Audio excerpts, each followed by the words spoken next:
Bom dia, irmãos. É bom estar com você mais uma vez, tomando café. E muito obrigado por ter nos convidado para tomar café juntos. E mais importante, nós vamos tomar café com Cristo hoje, levando a mensagem de esperança em Cristo Jesus. Nós estamos no mundo desesperado agora, né? Devido a essa pandemia. Mas graças a Deus, nós que temos Cristo, nós temos a esperança. Como a palavra de Deus diz, devemos estar sempre preparados para responder, né, com mansidão e temor os que pedem a esperança que nós temos em Cristo Jesus. E irmãos, nós temos a resposta realmente que esse mundo necessita, e nós temos a paz, nós temos a esperança. E que grande oportunidade que nós temos, mesmo que a igreja, o local está fechado, a igreja é muito ativa, muito atuante, e mesmo que o local está fechado, a igreja ainda continue, porque a igreja somos nós, né, o corpo vivo de Jesus Cristo em todas as partes. E nós estamos realmente vivendo numa época sem precedentes, e pelo menos na minha vida, nunca passei por nada parecido, mas eu creio que Deus tem um grande propósito, né? Tudo que nós estamos passando, e nós falamos muito nesses dias sobre isolamento social, quarentena, e nós ouvimos muito sobre esse vírus, e os especialistas estão até preocupados de como a pandemia e isolamento podem interferir na nossa saúde mental. Mas nós que conhecemos Jesus, nós sabemos que esse momento pode ser uma boa oportunidade de trabalhar da nossa saúde espiritual e separar um tempo sós com Deus e deixe que Deus trabalhe em nossos corações. Há muita ansiedade no mundo. A ansiedade sempre leva ao desespero, e desespero leva à depressão.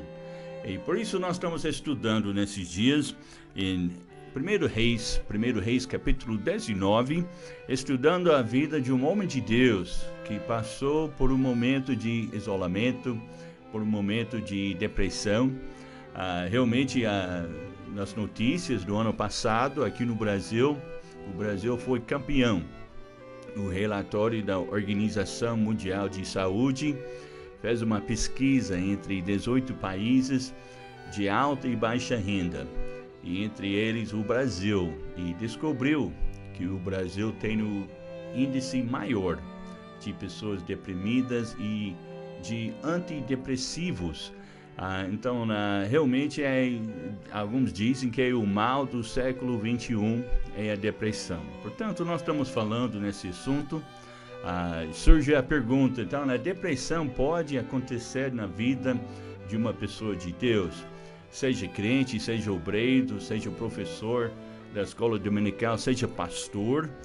Podemos ver através da vida desse grande homem de Deus, Elias, os passos que levam ao fundo do poço e como sair do fundo do poço. Então, a Bíblia nos ensina aqui sobre esse homem. Um homem de Deus como Elias tinha os mesmos desafios que nós. Como a palavra de Deus diz em Tiago, capítulo 5, versículo 17, que Elias era um homem sujeito às mesmas paixões que a nós. E orando pediu que não chovesse, e por 3 anos e 6 meses não choveu sobre a terra. Então ele passou pelas mesmas lutas e dificuldades que todos nós passamos. Às vezes nós pensamos que as pessoas, as personagens na Bíblia eram como uma espécie de super-heróis. Mas verdade, eles passavam pelas mesmas lutas que nós passamos. E esse homem de Deus, ele tinha chegado no fundo do poço. Deus perguntou Elias 2 vezes. Veja aqui em 1 Reis, capítulo 19. Não vamos ler todo o texto, nós lemos na segunda-feira e também ontem, mas nós queremos destacar alguns versículos aqui. Deus perguntou a Elias 2 vezes. Veja o versículo 9. Ele perguntou: que fazes aqui, Elias? E depois, versículo 3, ele faz a mesma pergunta. Ele veio com uma voz mansa e delicada. E a Bíblia diz que Deus perguntou: que fazes aqui, Elias? Será que Deus não sabia o que Elias estava fazendo? Claro que ele sabia. Ele não estava querendo conhecer, ele não estava querendo mais uma informação. O que Deus queria com essa pergunta, e nós encontramos muitas vezes que Deus fala aos seus servos com perguntas, porque Ele quer que nós refletimos. Ele queria que Elias reconhecesse aonde ele tinha chegado e onde estava.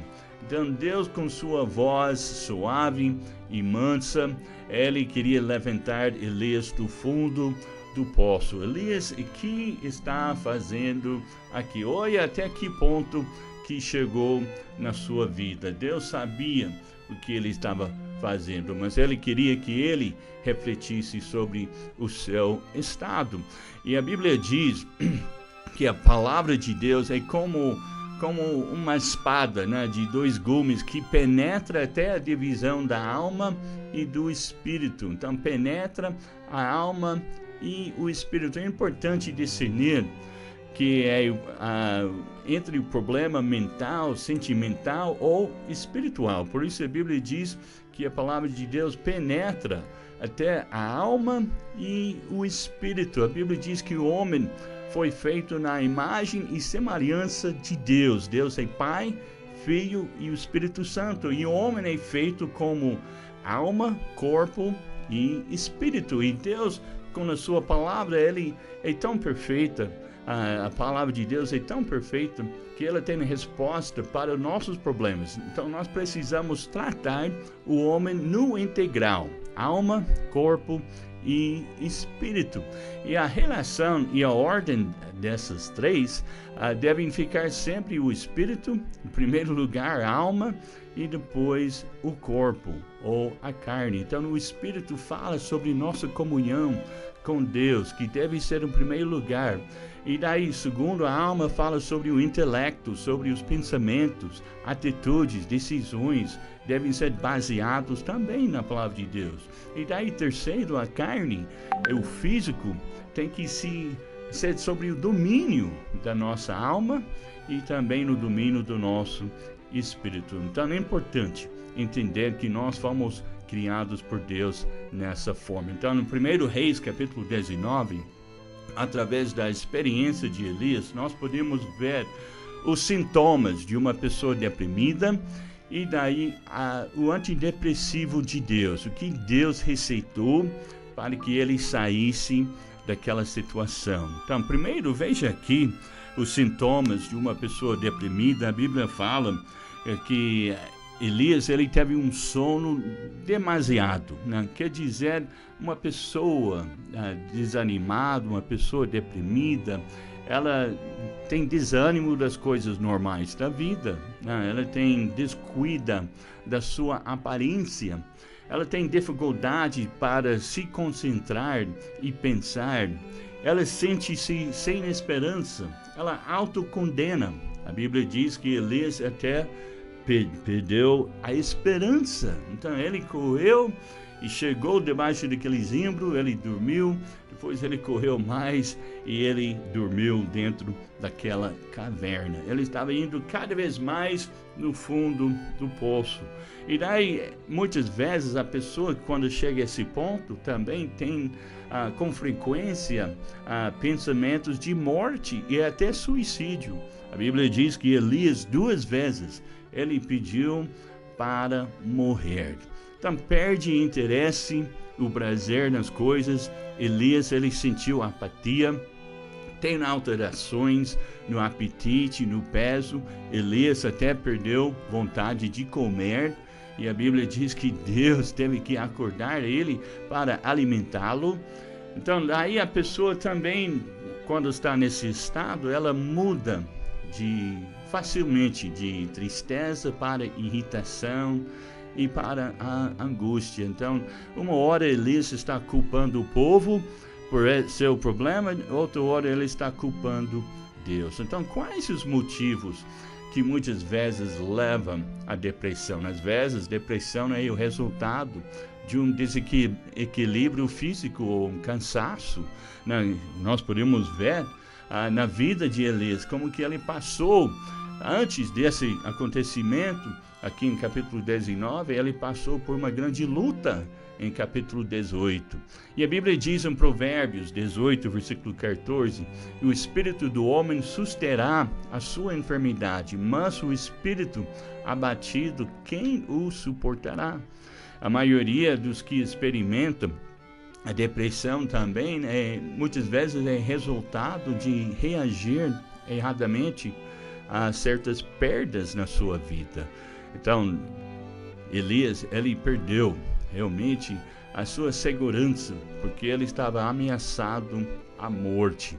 A Bíblia diz em Provérbios também, a ansiedade no coração deixa o homem abatido, mas uma boa palavra o alegra. Então ele perdeu toda a sua segurança, e muitas vezes a pessoa sofre uma perda financeira, uma perda de emprego, ou perde uma pessoa, perde um relacionamento, e aquela perda leva ao desapontamento, que leva ao desânimo, que acaba em depressão. Então há esperança, há um caminho para sair e voltar a viver uma vida saudável. E nós podemos ver aqui nessa passagem, 1 Reis, capítulo 19, leia comigo o versículo 9 até versículo 13, e nós vamos ver o que Deus tem para nós hoje. Nós vamos falar sobre o primeiro passo para sair do fundo do poço. Aí o versículo 9 diz, e ali entrou numa caverna, e passou ali a noite. E eis que a palavra do Senhor veio a ele e lhes disse, que fazes aqui, Elias? E ele disse, tenho sido muito zeloso pelo Senhor dos exércitos, porque os filhos de Israel deixaram a tua aliança e derrubaram os teus altares, mataram os teus profetas à espada, e só eu fiquei, e buscam a minha vida para me tiraram. Então ele está com o síndrome de vítima, né? Então ele está falando, o povo desviou do Senhor, e por isso eu estou ceifando as consequências. Ele sentiu que estava sofrendo por causa disso. Ele disse, só eu que fiquei. E daí a Bíblia fala, em versículo 11, como ele saiu fora e o Senhor passou um grande vento, mas o Senhor não estava no vento. Passou um terremoto e o Senhor não estava no terremoto. Passou um fogo e também o Senhor não estava no fogo. Mas veja o versículo 12, depois veio uma voz mansa e delicada, e o Senhor falou com ele mais uma vez. E Elias se envolveu o seu rosto na sua capa, saiu para fora e pôs-se à entrada da caverna. Eis que veio a ele uma voz que dizia, que fazes aqui, Elias? Mais uma vez a mesma pergunta. Então o Senhor, ele importou com a situação e os sentimentos de Elias. Deus, ele não quer que os seus filhos vivam sem esperança. Ele não quer que os seus filhos vivam assim no fundo do poço. Ele queria tirar Elias dali, e ele queria colocar os seus pés sobre uma rocha para que ele pudesse continuar na missão que Deus tinha dado a ele. Mas ele deu para ele a orientação que nós precisamos também. Em primeiro lugar, veja, Deus quer que nós lembramos que nunca estamos sozinhos. Versículo 14, Deus falou para ele, como quando Elias respondeu, tenho sido extremamente zeloso pelo Senhor, porque seus filhos de Israel deixaram a tua aliança, derrubaram teus altares, mataram teus profetas, e só eu fiquei. Veja o que Deus falou para ele, versículo 18. Deus disse para ele, também eu deixei ficar em Israel 7.000. Ele estava dizendo, Elias, você não está sozinho. Em primeiro lugar, eu estou com você. Em segundo lugar, tem mais de 7.000 irmãos que também estão passando pela mesma situação, e eles estão superando. Eles estão levantando, eles estão também enfrentando a mesma perseguição e os mesmos desafios que você está passando também. Ele estava pensando, Elias, estava pensando, coitado de mim, não tem mais ninguém que quer servir a Deus, só eu fiquei, eu estou sozinho. E Deus falou, não, de jeito nenhum, tem outros irmãos que estão servindo sim, e eles estão passando também pela mesma luta que você está passando. Sabe, irmãos, o diabo, ele quer que nós pensamos que estamos sozinhos. Quando a pessoa chega lá no fundo do poço, ela às vezes se sente isolada, sozinha, solitária.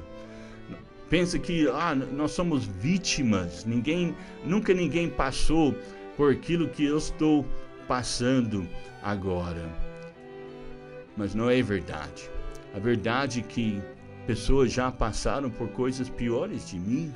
Há outras pessoas que já passaram por aquilo que você está passando. Há outras pessoas que já tiveram que lidar com doenças crônicas. Há pessoas que já tiveram que lidar com parentes alcoólatras. Há pessoas que já tiveram que lidar com parentes viciados ou drogados. Há pessoas que já tiveram que lidar com assalto, com divórcio, com abandono. Há pessoas que já tiveram que lidar com traição e aprenderam que todas as coisas contribuem para o bem daqueles que amam a Deus, daqueles que são chamados segundo o seu propósito. Não estou menosprezando a sua dor. Eu sei que a sua dor é muito real. Eu estou dizendo que você não está sozinho. Em primeiro lugar, ele queria que ele soubesse que Deus estava com ele, mas também que tinha outros que estavam passando pela mesma situação. E eles estavam se levantando e continuando firme com Deus. Às vezes nós pensamos que não tem mais ninguém. Capítulo 19, versículo 4, diz que ele foi ao deserto, assentou-se debaixo de um zimbro e pediu para si a morte. Já basta, Senhor. E o que Deus falou para ele? Veja naqueles versículos, Deus disse para ele, levante-te, come, sai da sua cama, levanta.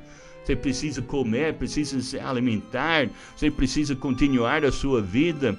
Depois o anjo do Senhor tornou a segunda vez e o tocou e disse, levanta-te, come, porque muito comprido te será o caminho. Você precisa se alimentar. Não estou falando somente fisicamente, que é importante para a nossa saúde, mas precisa se alimentar na palavra de Deus. Desde que Deus fale contigo, para que você possa levantar e lidar com a situação que você está enfrentando. Deus estava dizendo, Elias, eu vou contigo, eu cuidarei de ti, você não está sozinho. Você conhece Jesus, meu amado, você tem para onde levar os seus fardos e pesares. Leva ao Senhor as suas queixas. Um coração quebrantado, aflito, não desprezará. Então procure primeiro o Senhor. Então Ele tem saudade de vocês. Vocês sabiam? Então Ele quer comunhão com você. Então Ele diz, eu nunca te deixarei, nunca desampararei. Você fala, mas pastor, você não sabe o que eu tenho feito na minha vida. Não importa, Deus não importa tanto quanto com o seu passado, como Ele importa com o seu futuro e com o seu presente. Então procure o Senhor, procure outros com a mesma fé que podem te ajudar. Como Ele diz, versículo 18 desse capítulo, Ele diz, eu fiz ficar em Israel 7.000, todos os joelhos que não se dobraram a Baal, e toda boca que não o beijou. Tem outros irmãos que estão enfrentando o mesmo desafio, mas eles não dobraram. Eles não se dobraram perante a sua situação. Mas daí, veja, no último lugar, Deus falou para ele, procure um colega para compartilhar o peso. Veja o versículo 19.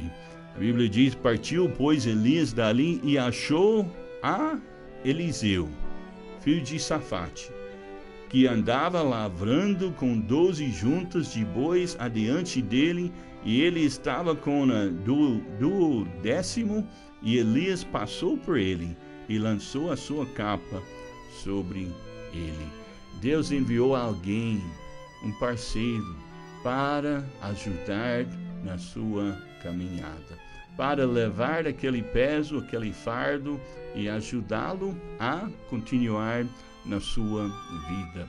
Meu amado, Deus também tem alguém que pode te ajudar também. Eu lembro a história sobre José Infante. José Infante, em 1984, ele foi fazer uma simples visita lá na Igreja Batista Bíblica de Vitória de Conquista. Uma igreja naquela época que tinha mais de 1.000 membros. Naquela ocasião, o pastor Gerson Rocha estava pastoreando a igreja sozinho, precisando urgentemente um pastor auxiliar. Mas o Infante, ele foi simplesmente para fazer uma visita, para pregar, não tinha interesse de se mudar de São Paulo para a Bahia. No entanto, durante sua visita na igreja, o pastor Gerson teve uma crise renal bem na frente dele. E o pastor Gerson rolava no chão com tanta dor. Naquele instante, José Infante disse para Deus: eu fico, Senhor, eu fico. E mais de 30 anos ele ficou como pastor auxiliar primeiro e depois como pastor daquela igreja. Hoje o pastor Gerson já está no céu e o Infante já está naquela igreja há mais de 30 anos, até entregando para um outro pastor. Mas todos nós precisamos de alguém para juntar as forças para que a gente possa enfrentar as dificuldades. Mas veja o segundo degrau que levou para sair do poço, e amanhã vamos falar sobre esse assunto. O segundo degrau para sair do fundo do poço, Deus falou para ele: procure alinhar os seus pensamentos com os pensamentos de Deus. Então nós vamos ver como que Deus trabalhou na vida de Elias e o tirou do fundo do poço e colocou seus pés firmes no caminho do Senhor e lhe deu a vitória. E você, meu amado, que Deus abençoe e te dá força. Talvez você esteja caído ou conhece alguém precisando, uma palavra amiga. Ou você pode ser um Eliseu na vida daquela pessoa, ou você pode ser como Elias, que precisa levantar. Deus vos guarde pelo seu poder, protegidos e velados, desfrutando seus cuidados. Deus vos guarde pelo seu poder, pelo seu poder e no seu amor, até nos encontrarmos com Jesus. Pelo seu poder e no seu amor. Ó, que Deus vos guarde em sua luz. Deus vos guarde do poder do mal, da ruína e do pecado. Muito felizes ao seu lado. Deus vos guarde do poder do mal. Pelo seu poder e no seu amor, até nos encontrarmos com Jesus. Pelo seu poder e no seu amor. Ó, que Deus vos guarde em sua luz. Deus vos guarde para o seu louvor, seu serviço tão glorioso, viver muito vitorioso. Deus vos guarde para o seu louvor. Pelo seu poder e no seu amor, até nos encontrarmos com Jesus. pelo seu poder e no seu amor. Oh, que Deus os guarde em sua